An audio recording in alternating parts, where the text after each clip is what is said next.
Okay, Esther, how are you? I'm good. How are you? Yeah, I'm very fine. Thanks for coming on to Afro World this evening.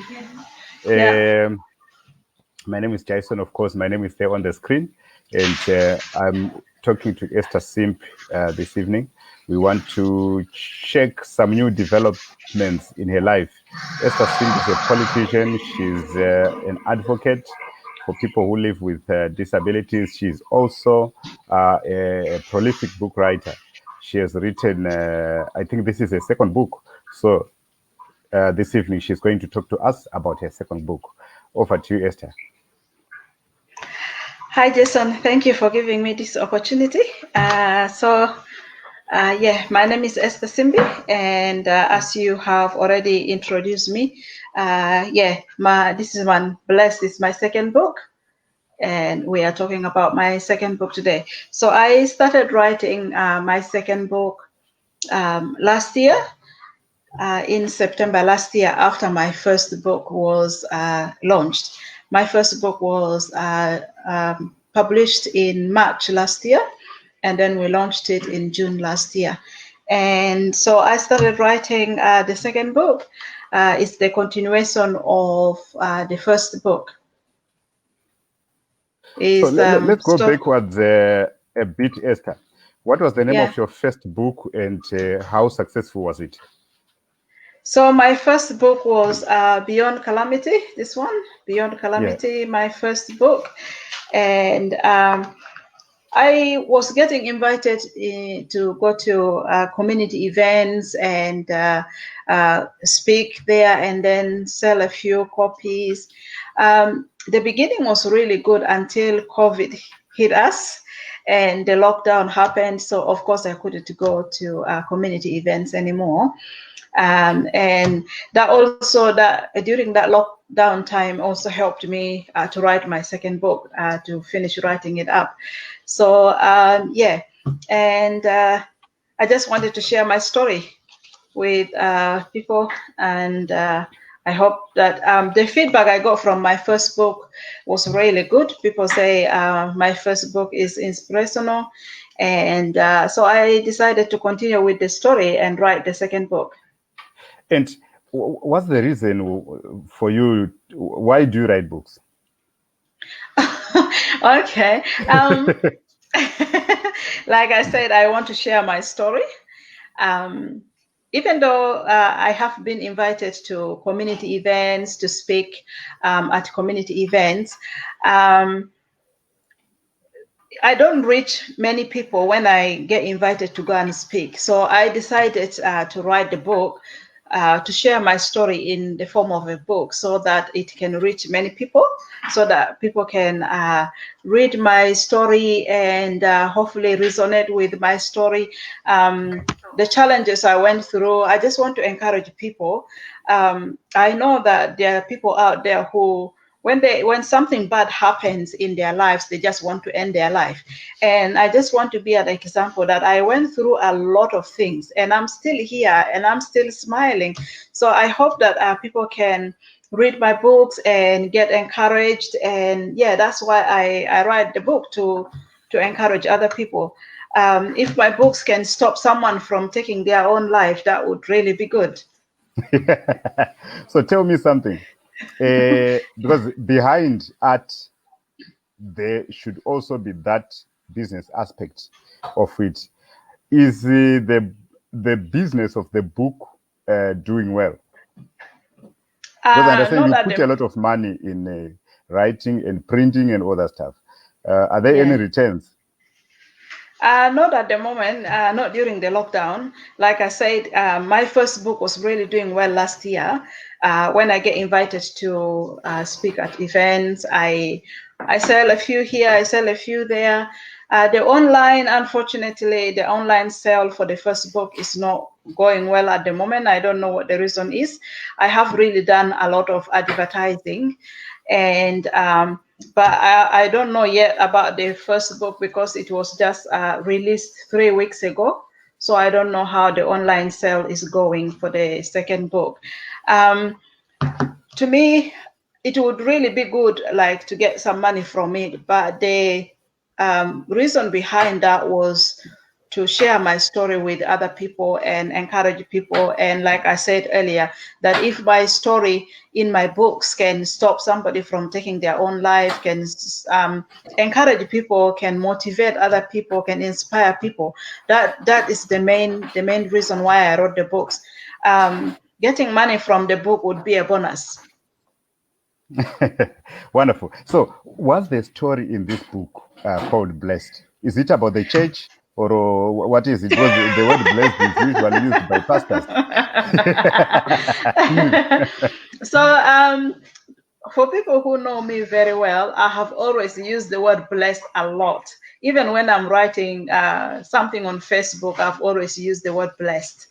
And I didn't know that my second book was going to be blessed. It's like my publisher know me, my editor know me, and so they suggested the blessed topic and title, and I agreed with that. So the blessed, it's a blessed raising two daughters as a single mom with a disability. So this book is all about me being a single mom, raising two daughters as a single mom with a disability. Being a parent is a difficult job. You are a parent yourself, Jason. You know what the experience is like. And now we are talking about being a single mother. That is another layer on top of being a parent. And then there is disability, another layer on top of that. So I'm sharing my challenges and the joys of having children, the challenges being a single mother and having a disability, having to navigate relationships is also in the book. I talk a lot about relationships and also overcoming challenges, resettlement challenges in Australia. So and the reason why I named the book Blessed is because I am blessed. I have children. When I was growing up, people were telling me because I have weak lower back and I have weak legs that I will not be able to have children, that I will not be able to carry pregnancy into full term. And because I have scoliosis in my back, people say I will not be able to become pregnant in the first place.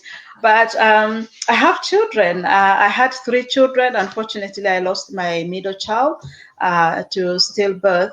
But so I am blessed. That's why I decided to name the book Blessed. And also the other reason is to take the focus away from Beyond Calamity, because Beyond Calamity talks about challenges. And when somebody reads the Beyond Calamity, just the title alone will tell you that there is a lot of challenges inside the book. And then I didn't want to continue with the challenges. There are a lot of joys in my life. There are a lot of good things that God has blessed me with in my life. So why not talk about those ones and name the book different, like Blessed, because I am blessed. And I'm sure you too, Jason, you are blessed. I think you have come to bless me. So, tell me something, Esther. For every great person, there's always someone who has inspired them so that they can try to go to that greatness. And who has inspired you to be a book writer? Because I didn't know you as a book writer. I knew you as Esther Simbi, the politician and the advocate of people who live with disabilities. But now you're a book writer. Who inspired you to write books? When I was growing up, there was nobody that I knew who was a writer, especially a female writer. And I have not really read a lot of novels before I started writing. I have read a lot of uni books to do my assignments and all of that. And doing my bachelor degree in social work and also doing my master's degree, I did a lot of reading. But going back, when I was a child, I have always identified myself as a writer. I don't even know why I was writing. I was always writing things. And I used to keep what I was writing on the paper. From a young age, I took interest in writing. And it just came into my mind, like my story, because every time I speak about my experiences, my life journey, I get good feedback, and I'm like, okay, how about I put it in a form of a book? I didn't even know that I was going to get a first book published. It's hard to get a book published, but so I wrote the book, and then the first one, and I contacted, I searched, Googled publishers, and Fountain Publishing Group came up on my Google search, and I sent them a message, 500 words, with the brief information about what I'm writing, and they responded to me straight away. They were interested, and then from there I faced a lot of challenges to get the first book published. The manuscript got knocked back twice, and I had to just stopped writing for 4 years. After that, I started again, and then I sent the manuscript back. I didn't know, when I sent the manuscript back for the third time, I didn't know that it was going to get published. But this time, yeah, it was edited, and then it was published, and now you see the book here. And when the first book was published, I'm like, okay, I can now continue with the story. I can finish the story. Of course, my story is not finished yet, but I had to write the second part. And being a single mom, I did talk a little bit in my first book about being a single mom, so I had to write. I just wanted to explain in details what it is like being a single mother with a disability, from a refugee background and with no family support, and what that is like. So that's why I decided to write the second book, and yeah, to share my story. Yeah, well, yes. So Afro World is a program that brings you news, culture, and also music. And also we bring you issues as they happen at that time. And we try to uncover the hidden stories. We've got a hidden story that the Esther we know as a politician and the Esther we know as an advocate of people with disabilities is actually a prolific book writer. I'm happy about this, and I'm happy for you, Esther. But Esther, let me ask you this question. People may want to know, how much are these books? Okay, so this book is $40. The second book is $40. The first book is $30. And so during the lockdown, I have been selling this book for $25. And when this one came out, last week I sold it at $35. But the price for this second book is $40. And the first one is $30. So how to get this book? You go to Vivid Publishing, vividpublishing.com.au. And so with the first one is vividpublishing.com.au/Beyond the Calamity. And the second one is vividpublishing.com.au /blessed. Alternatively, you just write the name Blessed, Raising Two Daughters as a single mom with a disability, and it will come up and it will direct you to where you can buy. The publisher's website comes up straight away as soon as you type the name. And also this one, it will take you straight away to Amazon, Booktopia, and to the publisher's website as well. Also on my Facebook page, Esther Simbi Author, the links are there. On my other two Facebook pages, Esther Simbi, you will also find the links are there. I have been talking a lot about my books and sharing the links to my book. So that's the price for the books. Yeah, well, yes. So Esther, Afro World is a people's channel. People from Africa who are in Australia, they also would want to give a hint, maybe in buying a book or in knowing more about these books.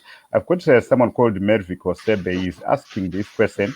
He's saying, what has been your worst challenge and how did you overcome it? This is not my question. It's from Mervik Osebe. He's in South Australia here. He wants to know that. Okay. Okay. So my worst experience as a writer, or like general life worst life experience? Because Mervik did not specify, let me tell you Okay. to So choose what worst experience to describe to him. okay. So I will answer both. So my worst life experience, it's not only one.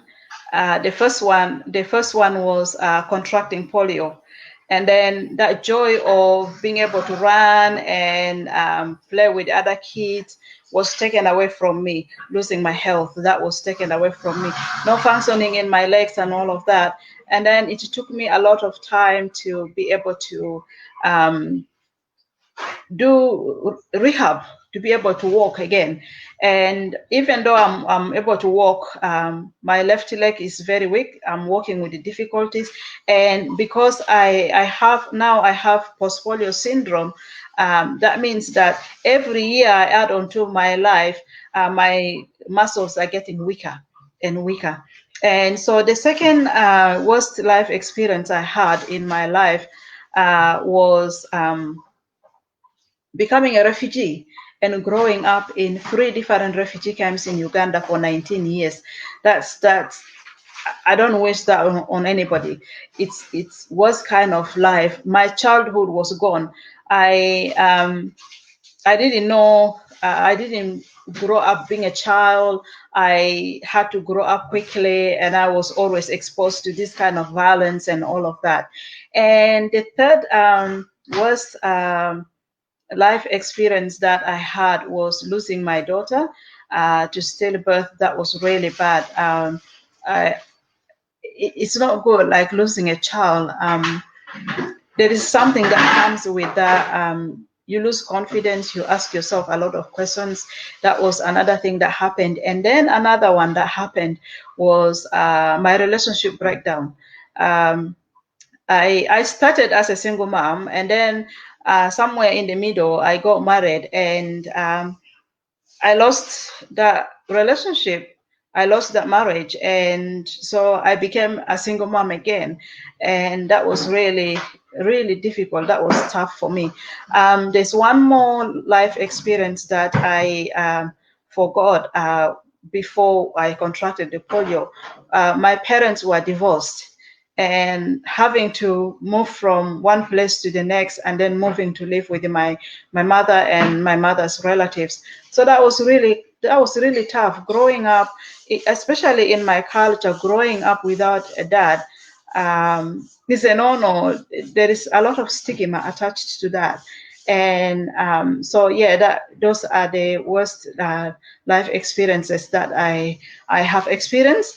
In terms of writing, having that manuscript for my first book being knocked back so many times, and being told that I would never publish a novel.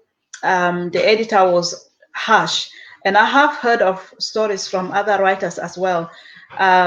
It's hard to get through the editor to go to the other side and get your book published. And some editors, I don't know if that's their training, but I could say that they're mean. They can say really hurtful things. So that was the worst experience, when I was so excited, like, oh yes, I'm going to share my story in the form of a book, and then my manuscript got knocked back twice. That was really a bad experience for me.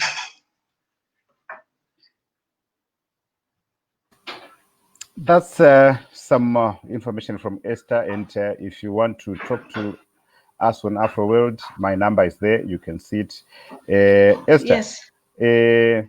do you think you can give people your number so that if they want the book, they can easily find you? And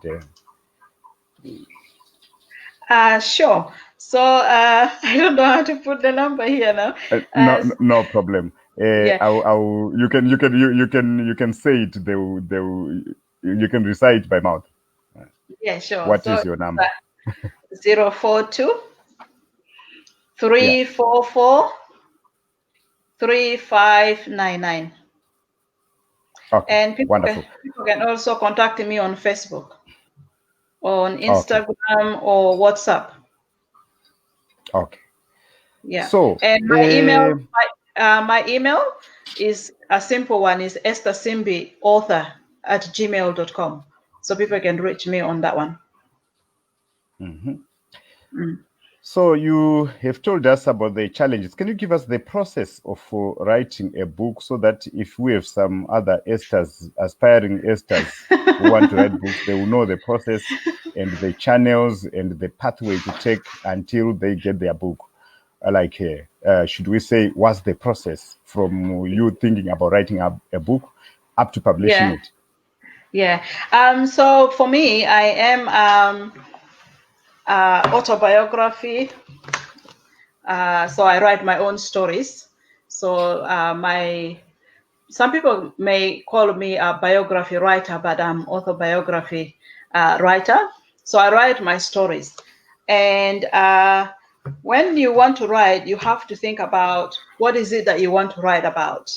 And with my first book, my editor asked me, like, what is your book about? Why is it important for you to write this story? I had to, like, it was like sitting a test, and I had to answer those questions. Why is it important for you to write your story?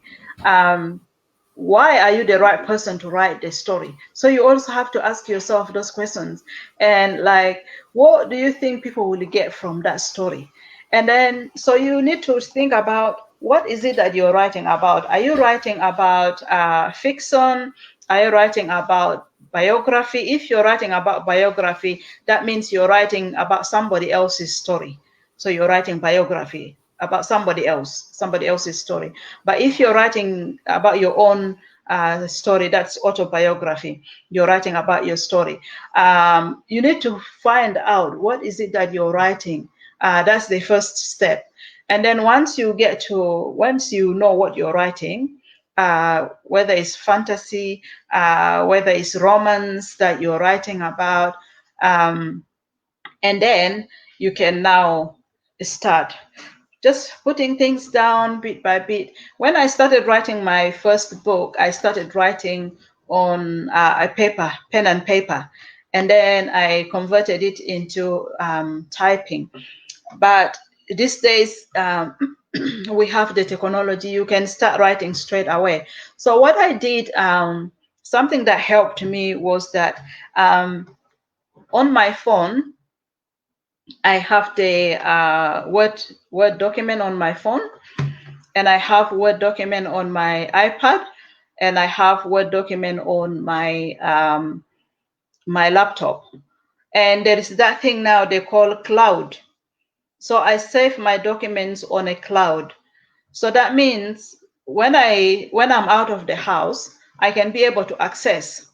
If I go somewhere and then I think of something, oh, I need to write this down before I forget, I'll quickly open my Word document or open the cloud, and then I get the manuscript that I already started writing, and save it to my phone document, and then I add what I needed to write there. So I will save that one, and then save it back onto the cloud.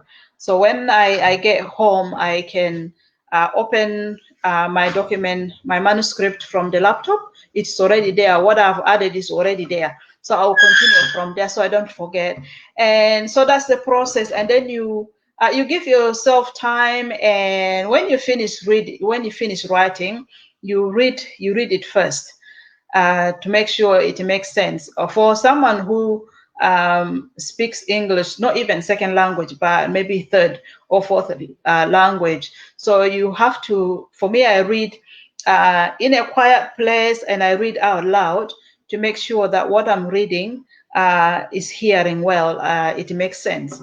And that's what I do. Once I finish doing that, and then I will start, if you already don't have a publisher, I will start looking for a publisher. For me, I think I am blessed because I was able to find a publishing company that has editors, book designers, and the publishers, and then the printing company. It's all in one company.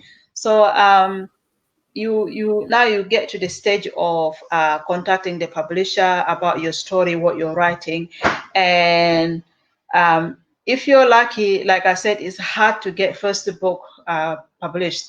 So if you are lucky, you hear back from them and they will tell you they want to publish your book. So when that happens, they will talk to you. Like I said earlier, that I had to do like a test, a lot of questions. I have to answer those questions. So they might ask you those questions or they might not, because publishers are different. And there are two types that I know of publishing a book. You either self-publish like me, or you go through the traditional way of publishing. So if you're self-publishing like me, that's why you see my books, the covers are so beautiful.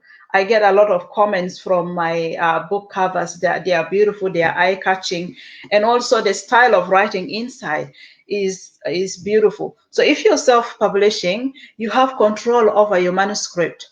Like when you send to the editor will read, will edit.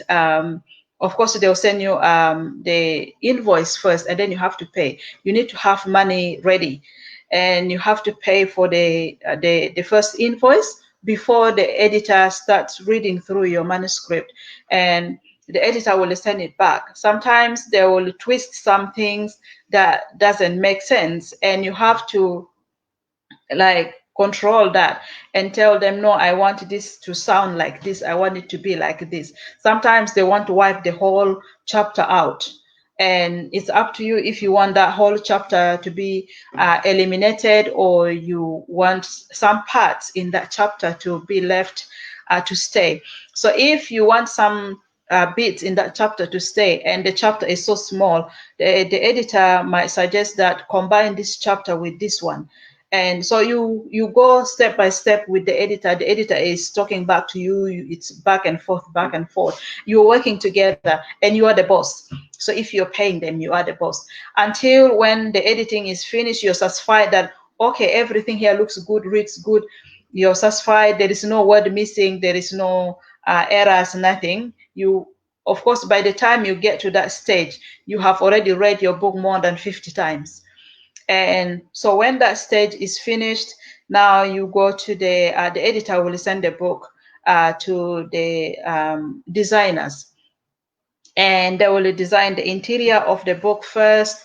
When the interior of the book is designed, they will send it to you, and then you will see what the paragraphs look like. When the interior of the book is designed, you will see what the paragraphs look like, what the writings look like, if they are too small or too big. There are books out there that has very tiny letters, tiny writings. So all of that, you take that into consideration. If you're satisfied with the interior book design, now you go to the exterior book design. Now the book cover, you choose what you want on the book cover, and it has to be something that fits with the story that you're writing. And then when you're happy with the book cover, you approve that, and then you tell them now you're ready to go to the next stage. And the next stage is now the publishing the book. That involves the website and all of that. And then once that is all done, now the book can go to printing. And it's a long process. It takes about 2 years to get it done. Like from the time you submit the manuscript to the editor, it takes about 2 years. But for me, mine took 1 year. The second one took less than a year to get it to the final stage, the printing stage.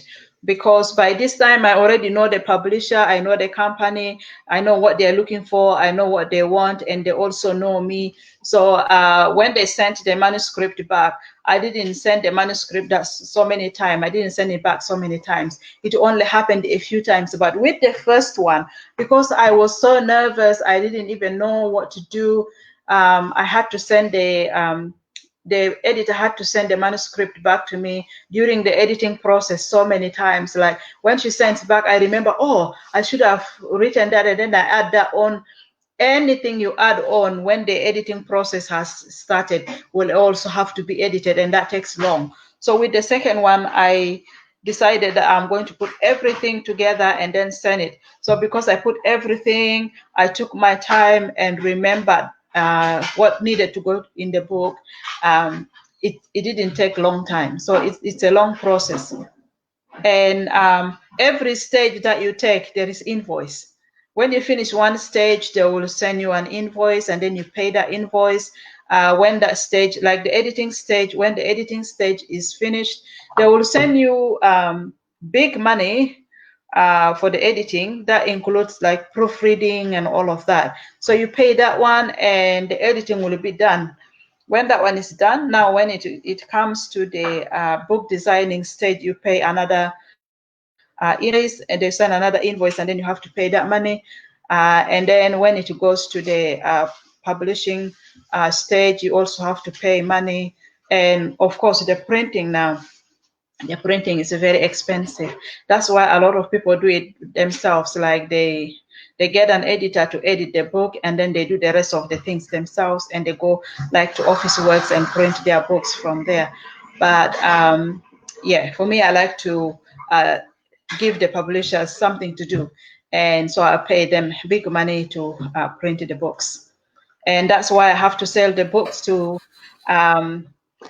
get that money back, to recover that money. But I don't think I'll be able to recover that money in a short period of time. It takes time to be able to recover that money if you're able to recover the money.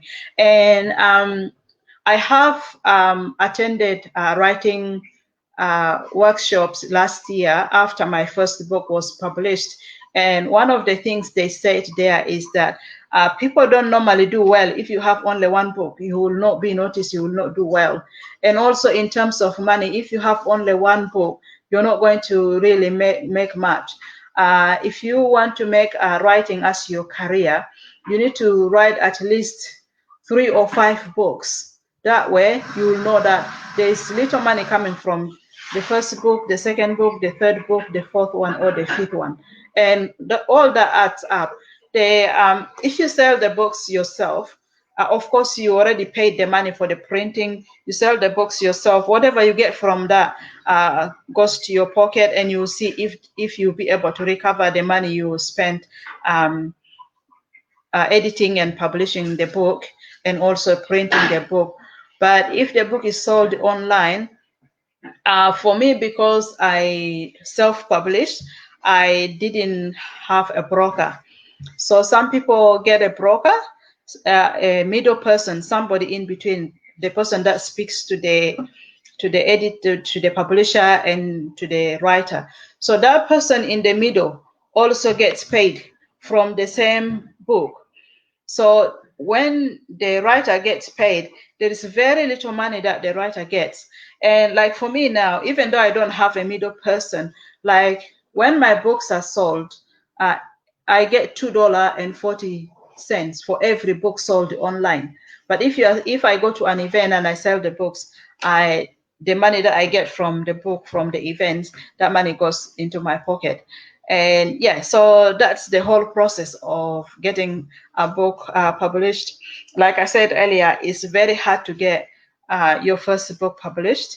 Once you get your first book published, you have a hope of getting other books published. Let me come back again, Esther. Like I said, if you've got something that you're doing in Australia and in South Australia, even in Europe or in USA, please come to us. Just give me a call and we organize, we talk about it. We want people to know where to find things. That's our motto on Afro World. So this evening we are talking to Esther Simbi. She's an Australian, a distinguished Australian. She's a politician, she's an advocate for people who live with disabilities, and she's also a prolific book writer. She's now on a second book, which is a great feat. People may want to know, what would be the budget of writing one book and getting everything done until you start to sell? What budget can someone look at, just roughly? I would say if you are going to do self-publishing, if you have sponsor or somebody to sponsor you, even if you have many people like sponsoring, another one giving you small money, another one giving you small money, I would say that at least budget for $15,000 to get a book published. My first book costed me a lot of money. And that was really a big blow for me. The first book costed me, it's slightly smaller than the second one, but it costed me a lot of money to get this first book published. And that's what I hear, that's what happens usually with the first books. Like, you're getting your foot onto the door. Once you get your foot onto the door, and you never know what's going to happen with the first book, like you might spend a lot of money. And when I'm talking about $15,000, I have heard of stories like some people say they get asked to pay $18,000, and that's minus the printing money. So with the company that I'm using, if you have $15,000 and they are happy to publish your book, that $15,000 will include printing the book. Of course, you don't pay them at once. Like I have said already, you pay bit by bit. Every invoice that comes, you pay that one. And when it comes, they don't ask you to print copies. It's up to you how many copies you want to print. And then you tell them, I want to print this many copies, and they will send you invoice for those many copies, and you pay those copies, and then you get the book. It's your book, but you still have to buy the book from the publisher. You don't get it for free. So you chose to self-publish, is that so? What are the advantages of self-publishing? I think you gave a bit about that. Why self-publishing when you can publish with a company? Is it that the company did not want to publish you, or you simply wanted to publish yourself? No, when you there are many types of self-publishing.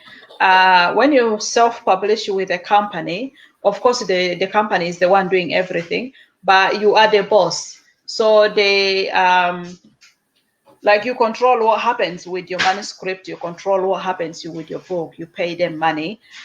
But there are other self-publishers that, like I said earlier, they just get an editor to edit their manuscript. Once the manuscript is edited, they will do everything else by themselves. And then they can go to like Officeworks and print their books from there. So that's completely different. Mine is not that one. Mine is with a company. I'm self-publishing with a company. So what happens in a company is there is the traditional publishers. There's a section for traditional publishers, and there's a section for self-publishing. So for me, I chose the option for self-publishing because I want to see the end products. I have heard of stories where some people go through the traditional publishing, and then as soon as they submit their manuscript, they don't say anything until the book is published. Sometimes they don't even know until they get paid. That's the advantage for the traditional publishing. Like when the book is published, you get paid for your work. But when you do self-publishing, you don't get paid anything. You have to only sell the books and get money from the book. So what happens is, like, there are some books in the bookshops that have very bad book cover, but the story inside does not reflect what is outside. The story inside is very good. So that's what happens. Like, the publisher will do whatever they want with your manuscript. You don't even get to know what the book looks like until it's published. You don't even get to know what it reads like inside, if you're happy with what the book looks like inside. So that's the disadvantage about the traditional publishing. My publisher explained to me all those things, and I decided, no, I want to be in control of my manuscript. I want to know every single step. I want to be happy with the end product. I want to be happy with the book that comes out. So that's why I went with, they gave me the two options. I either choose the traditional or the self-publishing. So I went with the self-publishing. It was my choice because I just wanted to know that my book, if I'm going to go to an event and then I get to read a chapter, if I'm given an opportunity to speak, and then after my speech I will read a chapter, I want to know what is in that chapter, how it reads. I don't want to be surprised, like I go with the book and then I open the book there and something doesn't sound right. And yeah, so that's why for me, I want to be in control of the whole process. That's why I chose the self-publishing option. And Esther, you lived in Uganda for how many years did you live in Uganda? 19. 19 years in Uganda. Yeah. Which part of Uganda? So I lived in at the border of South Sudan and Uganda in a place called Lefori. So that was the first place I arrived, and we stayed there for a few months before we went to the refugee camp. So the first refugee camp I went to was called Oligi in a Germany district. So, and then the second one was Ibakwe in Moyo district. And then the third refugee camp was Changwali in Hoima district in western Uganda. So the two refugee camps that I lived in were both in northern Uganda. Ajumani and Moyo are in northern Uganda. So that's where I lived. And then there was a period of time when I was studying and I had to live in the city Kampala. But I didn't live there for long in Kampala. Do you still have family and friends back there in Uganda? Yeah, my sister lives in Uganda. I have a sister Where here, does but she lives in Kampala. She lives in in the Kampala. city. Yeah, yeah. So I think you understand that there are some there are elections in Uganda in January, and there's campaigning going on, and people were shot by I don't know if it is some gangsters or police or soldiers. We are not. I'm yet to know, but I thought maybe I can know from you because you lived in Uganda for 19 years. I think these stories should never escape you. So, what is happening in Uganda just in summer? Yes, I lived in Uganda for 19 years, but bear in mind that I have been in Australia for 15 years. So I don't really know much about what is happening in Uganda. But your sister is there. Yeah, my sister is there. All, all I heard is that something to do with the campaign and some people breaching COVID-19 rules. And so that's how far I know about what's happening in Uganda at the moment. So do you know the candidates who are contesting for elections in Uganda for presidential? No, I don't know all of them. But The one that is any names you know? The one that is on the news is the Mr. Bob Wine. Okay, Bob Wine. Yeah. And he's contesting with the man who was the president during when you lived in Uganda. Yeah, Museveni. So Museveni Kaguta, he has been in power I think for more than 30 years, since 1986 when I was a little girl. Yeah, and so yeah. So so what is the reason why there were these killings? Is it that it was targeting by Mr. Museveni, or there was something going on? What did you get any information about that? I don't really know the real reason that is triggered the killing, but what I've been hearing from the media, from the news, is that Bob Wine breached social distancing regulation. He was going to campaign rallies, campaign parades, and taking so many people with him, and the people were not social distancing, of course. And I don't know to the extent of how how he breached the COVID-19 rules, and that's what I heard from the news that is happening, and that was what triggered the killing. Like, he was asked to stop bringing many people or something like that, and but things didn't go well. That's what I hear from the news. I don't know if that's the real problem, but for me, my opinion on that is that breaking COVID-19 physical distancing rules, as we know here in South Australia, what is happening now, we are still on a lockdown until midnight tonight. So it's not good. But to me, for me personally, if somebody breaks COVID-19 social distancing rules, would I kill that person? Would I punish that person? No, for me, I would not do that, but I would educate the person. Some people might be doing it out of ignorance.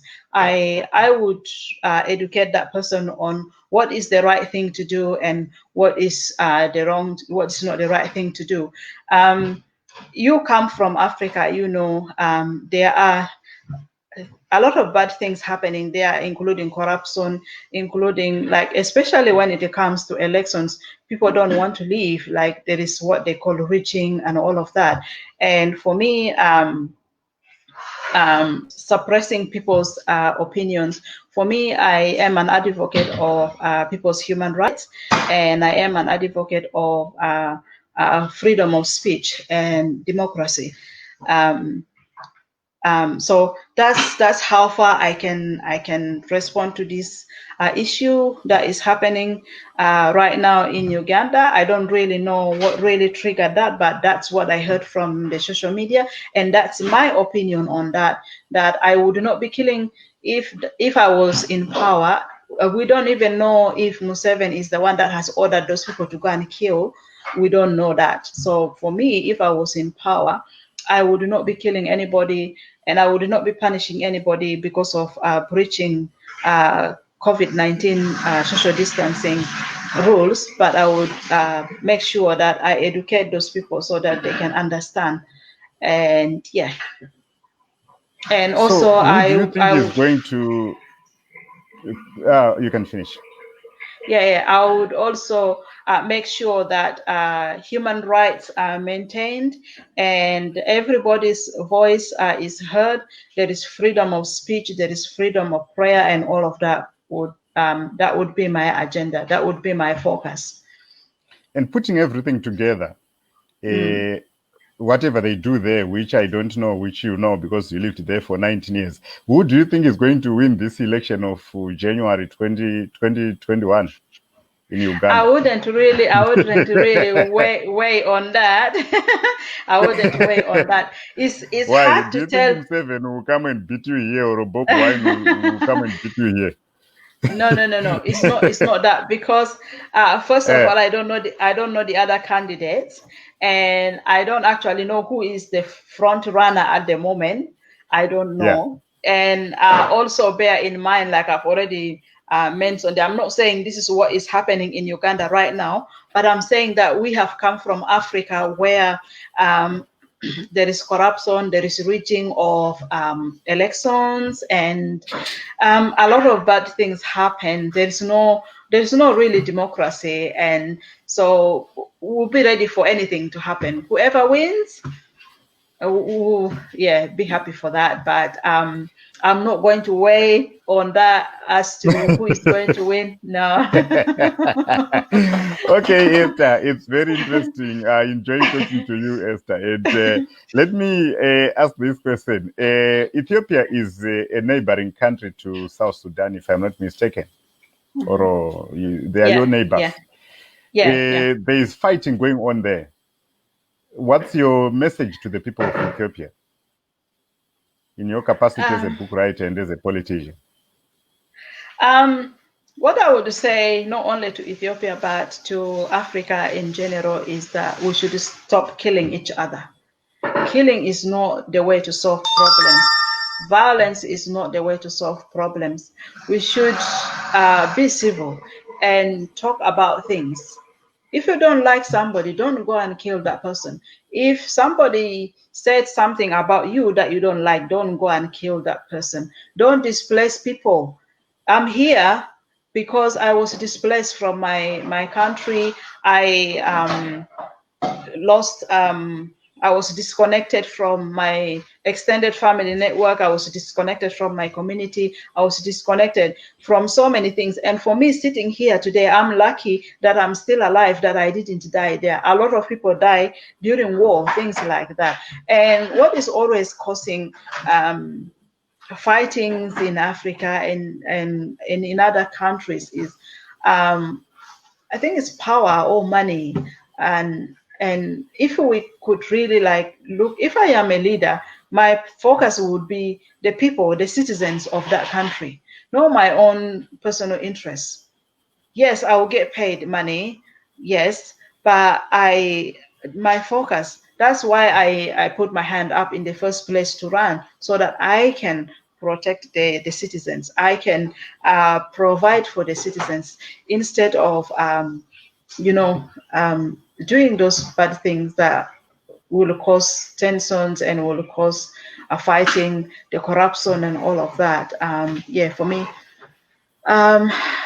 let's really work together as Africans. There's that thing they call the African Union. I don't even know why we have that name. If we are not united, if we are killing each other, we need to be united. We need to love each other. We need to work together as one person. For me, that's all what I can say. Very great. Esther, let's come back to the book. You've touched on what's happening in Uganda, where you grew up. You've touched on Ethiopia. You've touched on Africa in general. You've given your motherly advice, which I take as well, which is blessing me together with your book, Blessed. Can you remind people, where do they get the book? How much is the book? So my first book is $30, and it's on Amazon, Booktopia, and on the publisher's website, which is vividpublishing.com.au/Beyond Calamity. And my second book is $40. It's on Amazon, on Booktopia, and on the publisher's website. Still the same, vividpublishing.com.au/blessed. And also on my Facebook page, Esther Simbi Author, the links are there. If you go to my page, you can see the links and click on there, and it will take you direct to where you can buy the book. If you if you cannot get the link, just Google the name Beyond Calamity, and it will take you to the website where you can buy it. Blessed by Esther Simbi, and it will take you to where you can buy the book. So yeah, and thank you. And I should say thank you very much for coming to AfroWorld, Esther. And to those who don't know, AfroWorld is a channel here in Australia. We bring to you African legends, living legends for that matter, and we talk about whatever is happening and what they have, so that people get to know where to find things. So if you want to know about writing books in Australia, the whole pathway up to selling the book, Esther is here. She has got a Facebook page. She also has Instagram, and she has an email. She has a phone number, a mobile number, which you can call me and I can give you if I seek a authorization. Yes, yes. So Esther is a politician, and Esther is also an advocate of people living with disabilities. She herself living with disabilities as well. So Esther, how was your experience, just in quick summary, in politics in Australia? My experience was really great. So I ran for parliament in 2014 as a lead candidate in the upper house with the Dignity Party, which is no longer a political party, sadly, unfortunately. And my first time I ran with the Dignity Party, even though I was fairly new in Australia, that was in 2014, I had not spent 10 years in Australia by that time. And I was able to secure 10,000 votes, even though I didn't secure a seat in parliament, but that was really good. And I didn't have a lot of time like doing the campaign. I didn't like the politicians now. They're already there in parliament. They are doing something in the community, and the community already know, oh, that's our member of parliament. But I didn't have that opportunity. I just started like that, and I got 10,000 votes, which was good. The second time I ran, I was in 2018, and I ran as a number 4 on the upper house ticket. And being a number 4, you wouldn't actually really think of winning unless if you're running with a big party. So it was really good. I enjoyed the experience. I was happy that I was given that experience. It was really good. I enjoyed the campaign, going to speak in so many events, community events, and so it was really good. I enjoyed it. Just that I became too busy. I had it was my first daughter back then. When I started, she was not even 3, and then she turned 3 when I was already in the mood of campaigning. And so it was really hard. Like, I don't know how the politicians here do it, like when you have young families, when you have young children, because politics takes your whole time, your whole life. That's it. And I don't really know how they do it. So it was really busy for me then, but I enjoyed the experience. And if I'm given the opportunity, I will do it again. So you do it again, you run again.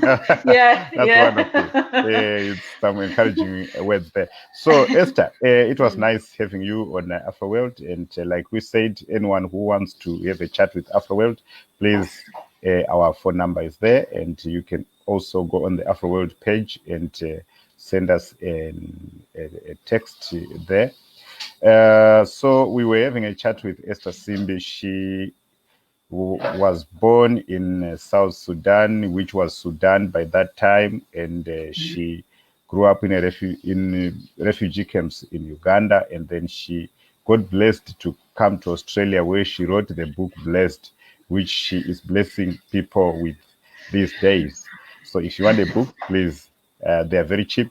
One of them is Beyond Calamity. It's going for $30 only. The new one is called Blessed. It's going for $40 only. It will inspire you. It will inspire your friends and family. So please get that book from Esther. Esther, your last words as we close. Yeah, thank you everyone for listening to me, and thank you, Jason, for giving me the opportunity. So if you would like to get a copy of my book, Blessed, it's on Amazon, on Booktopia, and on vividpublishing.com.au/blessed. And Beyond Calamity is also on Amazon, Booktopia, and on vividpublishing.com.au/Beyond Calamity. If you want to get in touch with me, please follow me on Instagram. You can contact me on my Facebook page, which is Esther Simbi Author. And also my email, esthersimbiauthor@gmail.com. You can contact me there, and my mobile number 042-344-3599. Thank you. Thank you very much, Esther. Day. Thank you to the people who joined us. Elaman Bizoza, Mike Trigger, can you get well soon? I understand you've been having surgery, Mike. Jack Jones, thanks for joining us today. Mr. Chidu Kusifas, all the way from Sydney. Please get Esther's book. Nana Yepa, my brother from Ghana. Thank you very much for joining us. Mervik Osebe, Sarah Sangao from Uganda. Thanks for joining us. It was nice moving this session with you guys. Sue Begen, thank you so much for joining us. And Jeremy Alam, thank you so much. We look forward to having you in the next episode. Thank you very much, Esther Simbi. We look forward to talking to you in future. Thank you, Jason. Bye.